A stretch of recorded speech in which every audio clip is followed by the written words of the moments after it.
우리에게 주시는 하나님의 말씀은 호세아 11장 1절에서 11절 말씀입니다. 이스라엘이 어렸을 때에 내가 사랑하여 내 아들을 애굽에서 불러냈거늘 선지자들이 그들을 부를수록 그들은 점점 멀리하고 바알들에게 제사하며 아로새긴 우상 앞에서 분향하였느니라. 그러나 내가 에브라임에게 걸음을 가르치고 내 팔로 안았음에도 내가 그들을 고치는 줄을 그들은 알지 못하였도다. 내가 사람의 줄 곧 사랑의 줄로 그들을 이끌었고 그들에게 대하여 그 목에서 멍에를 벗기는 자같이 되었으며 그들 앞에 먹을 것을 두었노라. 그들은 애굽 땅으로 되돌아가지 못하겠거늘 내게 돌아오기를 싫어하니 아수르 사람이 그 임금이 될 것이라. 칼이 그들의 성읍들을 치며 빗장을 깨뜨려 없이 하리니 이는 그들의 계책으로 말미암음이니라. 내 백성이 끝끝내 내게서 물러가나니 비록 그들을 불러 위에 계신 이에게로 돌아오라 할지라도 일어나는 자가 하나도 없도다. 에브라임이여 내가 어찌 너를 놓겠느냐. 이스라엘이여 내가 어찌 너를 버리겠느냐. 내가 어찌 너를 아드마같이 놓겠느냐. 어찌 너를 스보임같이 두겠느냐. 내 마음이 내 속에서 돌이키어 나의 국률이 온전히 불붙듯 하도다. 내가 나의 맹렬한 진노를 나타내지 아니하며 내가 다시는 에브라임을 멸하지 아니하리니 이는 내가 하나님이요 사람이 아님이라. 내 가운데 있는 거룩한 이니 진노함으로 내게 임하지 아니하리라. 그들은 사자처럼 소리를 내시는 여호와를 따를 것이라. 여호와께서 소리를 내시면 자손들이 서쪽에서부터 떨며오되 그들은 애굽에서부터 새같이 아수르에서부터 비둘기같이 떨며오리니 내가 그들을 그들의 집에 머물게 하리라. 나 여호와의 말이니라.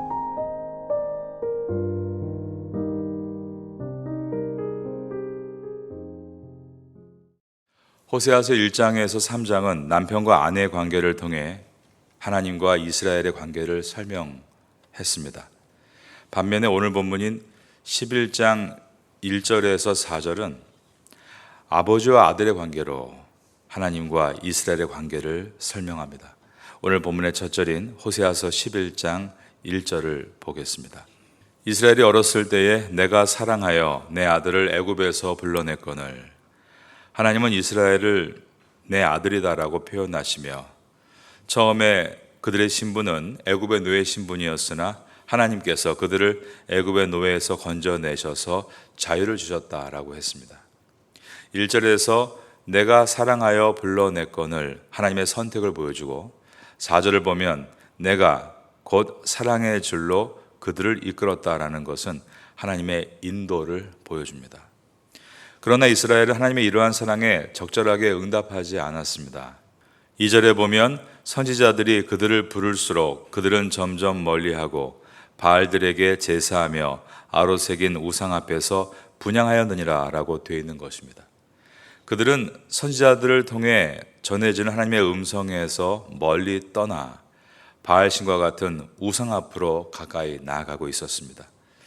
호세아서는 이스라엘을 향한 하나님의 사랑과 이스라엘의 배신을 번갈아 배치하면서 이스라엘이 얼마나 하나님의 사랑을 배신한 배은망덕함을 보였는지를 고발하고 있습니다. 이스라엘은 하나님이 선지자들을 통해 그들을 부를수록 더 멀리 떠나갔고 바알과 같은 우상 앞에 가서 절하며 종교 예식을 행한 것입니다. 2절에 바알들에게 제사하며 분향하였느니라. 이것이 동사로 미완료 형태입니다. 즉 이들의 우상 숭배가 반복적이었고 계속 지속적이었다는 것입니다. 부모가 어린 자녀를 안아 기르고 먹이고 가르치고 바른 길로 인도했는데 그 자녀가 결국 범죄자로 낙인 찍혀 어디선가 비참한 삶을 살고 있다면 부모의 마음은 그것보다 괴로운 일이 없을 것입니다. 그와 같이 하나님은 모세를 목자로 세우시고 이스라엘을 죄악의 애굽에서 건져내시고 그들에게 새로운 땅에서 새로운 삶을 주셨음에도 불구하고 그들이 하나님 앞에서 그곳에서 다시 애굽의 노예 멍에 같은 죄의 멍에를 쓰고 범죄하는 것에 대해서 하나님의 마음이 어떠셨을까를 본문을 통해 보게 됩니다. 우리가 볼 때 이스라엘은 하나님의 놀라운 사랑을 받았기 때문에 그분을 더욱 사랑하고 신실하게 살아야 된다고 생각합니다. 하지만 안타깝게도 그들은 그렇게 하지 않았다는 것입니다.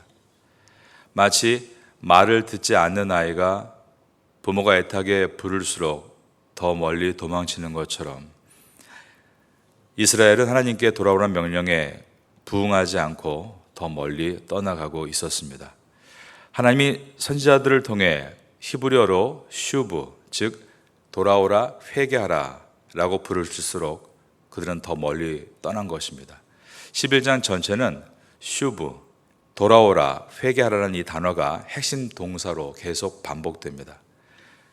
하나님께 슈브, 돌아가기 원하지 않는 이스라엘을 하나님은 애굽에서 노예 생활을 하던 상태 슈브, 그때로 돌아가도록 하셨다라는 것입니다. 애굽의 바로와 같이 그들을 괴롭힐 아수르 왕의 손에 넘기신 것입니다. 5절의 말씀입니다. 그들은 애굽 땅으로 되돌아가지 못하겠거늘 내게 돌아오기를 싫어하니 아수르 사람이 그 임금이 될 것이라. 6절은 북이스라엘이 아수르에 의해서 멸망당하는 장면을 생생하게 묘사합니다. 칼이 그들의 성읍을 치며 빗장을 깨뜨려 없이 하리니 이는 그들의 계책으로 말미암음이니라. 6절에서 칼이 치며라고 번역한 것은 여러 도시 안에 칼이 춤을 추듯이 뱅글뱅글 돌면서 사람을 사륙하는 장면을 묘사한 것입니다. 실제로 주전 722년부터 아수르의 살마네셀 5세와 사르곤 2세의 침공으로 북이스라엘의 성읍들이 파괴되기 시작했고 이스라엘 백성들은 포로로 끌려가기를 시작했습니다. 우리가 이 장면을 보면 하나님께서 이렇게 하시는 것인가? 그런데 로마서를 보면 그것이 아닙니다. 인간의 죄악이 가득할 때 하나님의 심판은 하나님이 그렇게 그들을 멸망하도록 인도하시는 것이 아니라 그들이 그렇게 멸망으로 가도록 놓아두시는 것입니다. 오늘날도 마찬가지입니다. 하나님 우리를 사랑하시기 때문에 우리를 붙잡고 계시니까 우리가 살고 있는 것이지, 그분이 우리를 놓아버리시면 우리는 이 험악한 세상에서 그 모든 재앙 가운데 살 수가 없는 것입니다. 하지만 많은 사람들은 하나님께 붙잡힌 바 됐을 때 그것이 억압이라 생각하고 내가 원하는 방종과 쾌락을 위해서 가고 싶어 합니다. 마치 북이스라엘 백성들과 같이 말입니다. 그러므로 오늘 이 본문의 말씀에 하나님 앞에서 일탈하려고 하는 이들의 모습은 오늘날 현대인의 크리스찬의 모습과도 유사하다라고 볼 수 있습니다. 오늘 하루도 하나님께서 우리를 붙들어 주십니다. 그래서 우리가 살고 있는 것이지, 하나님께서 그 붙은 손을 놓으시면 우리의 운명이 어떻게 될지를 구약의 역사를 통해 생각할 수 있어야 하는 것입니다. 하나님께서 우리 민족을 끝까지 붙들어 주시기를 사모합니다. 그리고 여러분의 가족도 또 우리의 모든 교회도 하나님께서 오늘도 붙들어 주시는 줄로 믿습니다. 6절과 같이 자신들의 계책을 의지하고 가다가 결국 곤란한 지경에 빠져서 그들은 아수르에 의해서 멸망을 당하게 된 것입니다. 그들은 슈브, 끝내 회개하지 않았고 하나님으로부터 멀리 떠나갔다. 7절입니다. 내 백성이 끝끝내 내게서 물러가리니 비록 그들을 불러 위에 계신 이에게로 돌아오라 할지라도 일어나는 자가 하나도 없도다. 구약의 12권 이상의 예언서는 하나님의 심판을 미리 예고하며 슈브, 돌아와 회개하라 라고 말하고 있습니다. 하지만 돌아오기 위해서 일어나는 자가 하나도 없었다라는 이 표현은 그들이 받은 심판은 철저하게 그들이 범한 죄의 결과였음을 보여줍니다. 그러면 하나님의 마음은 무엇일까요? 그들을 향한 심판을 기뻐하시는 것일까요? 그렇지 않습니다. 8절에서 내가 어찌 너를, 이것을 4번이나 반복하면서 죄악된 백성을 심판할 수밖에 없는 하나님의 고뇌와 슬픔을 표현합니다. 8절입니다. 에브라임이여 내가 어찌 너를 놓겠느냐, 이스라엘이여 내가 어찌 너를 버리겠느냐, 내가 어찌 너를 아드마같이 놓겠느냐, 어찌 너를 스보임같이 두겠느냐. 내 마음이 내 속에서 돌이켜 나의 국률이 온전히 불붙듯 하도다. 하나님은 공의의 하나님으로 분명히 이스라엘을 향한 심판을 거두지는 않으실 것입니다. 그러나 심판을 통해 황폐해질 이스라엘을 생각할 때 사랑의 하나님의 마음이 이토록 괴로운 것입니다. 8절에 나와 있는 아드마 그리고 스보임은 소돔과 고모라 근처의 성읍들로서 창세기에 보면 소돔과 고모라와 함께 무너져 내립니다. 그런데 이사야서 1장 9절에 보면 하나님이 그곳 생존자를 조금 남겨두셨기 때문에 소돔과 고모라와 같이 완전히 멸망은 피했다라는 내용이 들어있습니다. 이것은 하나님께서 이스라엘을 향해서 맹렬한 진노를 쏟으시지만 아드마와 스보임에서 생존자가 남아있던 것처럼 이스라엘 백성들을 완전히 멸망시키지는 않을 것이다 라는 뜻입니다. 9절은 심판 후에 하나님의 회복이 있을 것을 말씀합니다. 내가 나의 맹렬한 진노를 나타내지 아니하며 내가 다시는 에브라임을 멸하지 아니하리니. 이 에브라임은 북이스라엘의 대표적인 지파로 북이스라엘을 상징합니다. 이는 내가 하나님이요 사람이 아님이라. 내 가운데 있는 거룩한 이니 진노함으로 내게 임하지 아니하리라. 이것은 이제 북이스라엘과 남유다가 심판을 받은 다음에 그 다음에 하나님께서 그들을 회복시키시겠다라는 약속의 말씀입니다. 11장 10절에서는 사자에 대한 비유로 하나님을 소개하는데 이미 호세아서는 5장 14절에서 하나님을 사자로 비유했던 일이 있습니다. 그때의 사자는 하나님이 사자처럼 움키고 탈취해가는 두렵고 강력한 존재로 비유하면서 그때의 비유는 하나님이 반드시 사자와 같이 북이스라엘과 남유다를 심판하신다라는 심판주로서의 사자상이었습니다. 그런데 오늘 본문의 11장 10절은 하나님께서 이스라엘을 다시 회복시키실 때 그들을 강력하게 보호하시는 능력의 하나님으로서의 사자상을 표현합니다. 이스라엘의 귀환을 회방하고 위협하는 무리를 향해서 큰 소리로 포효하면서 이스라엘을 강력한 힘으로 보호하시고 인도하시는 주님을 사자와 같은 모습으로 표현한 것입니다. 10절의 말씀입니다. 그들은 사자처럼 소리를 내시는 여호와를 따를 것이라. 여호와께서 소리를 내시면 그들은 서쪽에서부터 떨며오되. 동물의 왕 사자가 큰 소리로 포효하며 자기 무리를 이끌듯 하나님이 당신의 백성을 큰 소리로 부르실 때 그들은 포로로 끌려갔던 아수르로부터 도망쳤던 애굽에서부터 그리고 흩어졌던 먼 땅들로부터 슈브 돌아오게 될 것이다 라고 말씀했습니다. 어리석은 비둘기처럼 아수르로 날아갔던 이스라엘이 사자와 같이 포효하는 하나님의 소리를 듣고 신속하게 약속의 땅으로 날아오게 될 것이다. 11절입니다.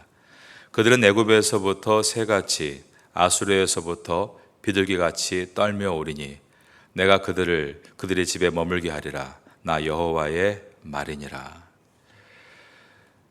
하나님께서 그들을 데려다가 그들의 집에 머물게 하리라 라는 말씀은 이제 다시 그들이 가나안 땅에 돌아와 평안과 소망을 얻을 것이라는 위로의 약속입니다. 하나님의 심판은 언약 백성의 죄짓기를 그치고 정결하게 하여서 회개하고 하나님께 돌아와 회복하는데 그 목적이 있습니다. 이것은 예수님께서 비유로 말씀하신 아버지와 탕자 이야기로서 아버지가 원한 것은 그 아들이 슈브 돌아오기를 원하는 것이었습니다. 집 나간 탕자가 돌아왔을 때 어떻게 했습니까? 아버지는 그를 안아주었고 옷을 입혀주었고 신발을 신겨줍니다. 그가 신발이 없었다는 것을 주목해야 합니다. 그 당시 신발이 없다는 것은 노예 같은 비참한 생활을 했다는 뜻입니다. 아버지가 자신의 아들이라는 것을 다시 확인시켜 주기 위해 그 아들에게 반지를 끼워줍니다. 미국의 고전시 중에 거장의 손이 닿을 때라는 시는 탕자 이야기를 더 깊이 묵상하도록 도와줍니다. 그 시의 내용은 낡은 바이올린 한 대가 경매장에 나온 것입니다. 그러나 너무나 긁혀있고 허름한 이 바이올린은 사람들에게 3달러 이상의 값을 얻지 못하고 있었습니다. 그런데 한 노인이 그 낡은 바이올린을 들고 먼지를 툴툴 털고 수건을 꺼내 구석구석 닦기를 시작하면서 이렇게 얘기하는 것이었습니다. 사랑하는 아들아, 어디 있다가 이제 나타나니? 내가 40년 만에 너를 만져보는구나. 그러더니 바이올린을 튜닝하고 연주를 하기 시작을 했습니다. 경매장에 나온 수많은 사람들이 갑자기 어디선가 들려오는 아름다운 바이올린 소리를 듣고 몰려들기 시작했고 환상적인 연주에 매료되었습니다. 연주가 끝난 다음에 사람들은 이 바이올린을 구입하기 위해 몰려들었습니다. 한순간에 이 낡은 바이올린의 3달러가 1000배가 뛴 3000달러의 가치로 바뀌게 됐습니다. 바이올린의 값어치가 올라간 것은 바이올린 자체가 변했기 때문이 아닙니다. 음악의 거장이 그 바이올린을 자신의 것이라고 인정해 주었기 때문이었습니다. 탕자의 이야기에서 아버지가 아들에게 반지를 끼워준다는 것은 너는 내 아들이다. 과거에도 그랬고 지금도 그리고 앞으로도 이것은 변하지 않는다라는 상징이었습니다. 구약의 수많은 예언들이 북이스라엘과 남유다의 멸망을 예언했습니다. 그 이유는 그들이 슈브, 돌아오기를 바라고 계시는 하나님의 마음을 보여준 것입니다. 대표적인 말씀 예레미야 29장 11절을 여러분께 읽어 드립니다. 여호와의 말씀이니라 너희를 향한 나의 생각을 내가 아나니 평안이요 재앙이 아니니라 너희에게 미래와 희망을 주는 것이니라. 구약의 예언서를 통해서 탕자와 같은 북이스라엘과 남유다의 백성이 바로 나인 것을 자각하고 그들을 아버지와 같이 기다리고 계신 분이 바로 내가 믿는 하나님이심을 생각할 때 우리도 하나님 앞에서 내가 얼마나 존귀한 가치 있는 존재인가를 깨닫게 되고 또 우리 주변에 있는 사람들을 새로운 눈으로 보게 될 것입니다. 호세아서를 지나면서 오늘 특별히 슈브, 돌아오다, 회개하다 이 단어를 마음에 품고 하루 가운데 주님의 은혜를 기억하는 성도가 될 수 있기를 예수님의 이름으로 축원합니다.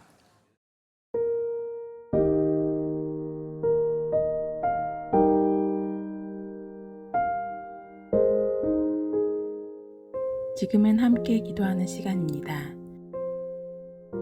10월의 공동 기도 제목은 첫째, 기도로 주님과 함께하고 둘째, 기도로 목회자와 함께하고 셋째, 기도로 성도와 함께하고 넷째, 기도로 태국과 파타야와 함께하는 신앙 공동체가 되기 위해 기도드립니다.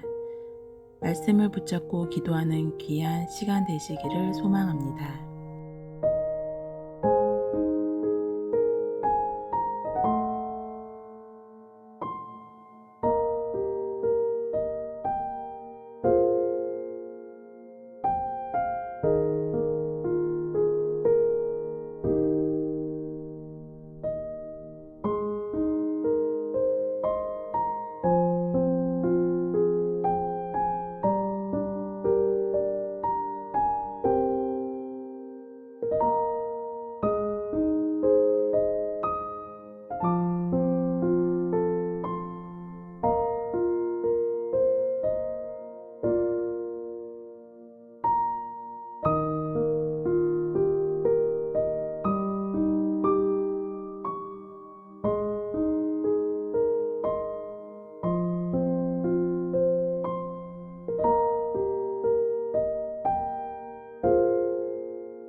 감사합니다.